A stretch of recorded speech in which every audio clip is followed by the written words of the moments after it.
તો આ તરફ પાટણ યુનિવર્સિટીમાં ઘર્ષણને લઈને મોટા સમાચાર સામે આવ્યા છે।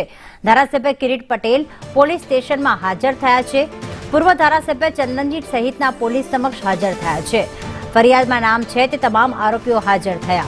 પાટણ બી ડિવિઝન પોલીસ સ્ટેશનમાં તેઓ હાજર થયા। પોલીસ સાથે ઘર્ષણ મુદ્દે ફરિયાદ નોંધાઈ હતી।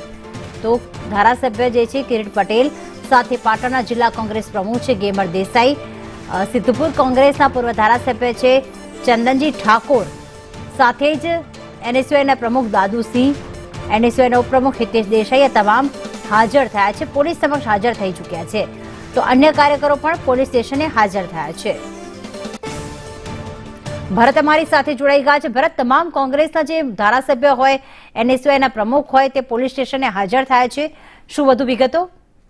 ચોક્કસથી પ્રીતિ, પાટણ ઉત્તર ગુજરાત યુનિવર્સિટી કેમ્પસમાં જે રીતે દારૂકાંડ સામે આવ્યો હતો, દારૂકાંડ બાદ જે રીતે કોઈ પણ જાતની ફરિયાદ ના નોંધાતા અંતે કોંગ્રેસના ધારાસભ્ય કિરીટ પટેલ દ્વારા યુનિવર્સિટીની અંદર ભૂખ હડતાલ કરવામાં આવી હતી। આ ભૂખ હડતાલ દરમિયાન એનએસયુઆઈના કાર્યકર્તા તેમજ કોંગ્રેસના કાર્યકર્તાઓ અને પોલીસ વચ્ચે જાણે કે ઘર્ષણ થયું એ રીતના દ્રશ્યો પણ જોવા મળ્યા હતા। અને બીજી બાજુ એનએસયુઆઈના કાર્યકર્તા દ્વારા એક પોલીસ કર્મીને લાફો પણ ઝીકી દેવામાં આવ્યો હતો। ત્યારબાદ ઘટનાના 24 કલાક બાદ પોલીસ દ્વારા 14 જેટલા જે કોંગ્રેસના અને એનએસયુઆઈના કાર્યકર્તા સહિત ધારાસભ્યો છે તેઓના સામે નામજોગ ફરિયાદ નોંધાવવામાં આવી હતી। ફરિયાદ થતાની સાથે જ કોંગ્રેસના ધારાસભ્ય કિરીટ પટેલ તેમજ સિક્કુના પૂર્વ ધારાસભ્ય ચંદનજી સહિતના જે કાર્યકર્તાઓ છે તે પોલીસ પકડથી દૂર હતા, એટલે કે ફરાર હતા। પરંતુ આજે જે રીતે સુપ્રીમ કોર્ટનો જે ચુકાદો છે, હરીશ કુમારનો જે ચુકાદો છે તેને અમલવારી કરતા આજે વહેલી સવારે કોંગ્રેસના ધારાસભ્ય કિરીટ પટેલ સહિત ચંદનજી ઠાકોર સહિતના જે આગેવાનો છે તે અત્યારે 22 જેટલા આગેવાનો પોલીસ સ્ટેશન બી ડિવિઝનમાં હાજર થયા છે। હવે સૌથી મહત્વની બાબત એ છે કે જે રીતે સુપ્રીમ કોર્ટનો ચુકાદો છે કે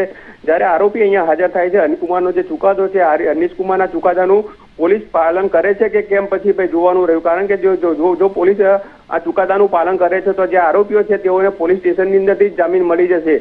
જો પોલીસ આ અનિશ કુમારના ચુકાદાનું જો પાલન નથી કરતું તો તેઓની અટકાયત કરશે અને ત્યારબાદ આજે જે રીતે બપોરે 3 વાગે કોર્ટની અંદર આ તમામ આરોપીઓની હિયરિંગ છે, એટલે કે કોર્ટમાં તેઓને રજૂ કરવામાં આવશે।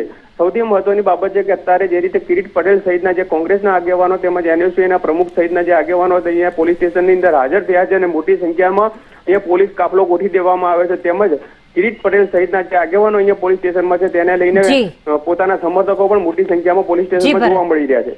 આભાર તમામ વિગતો માટે।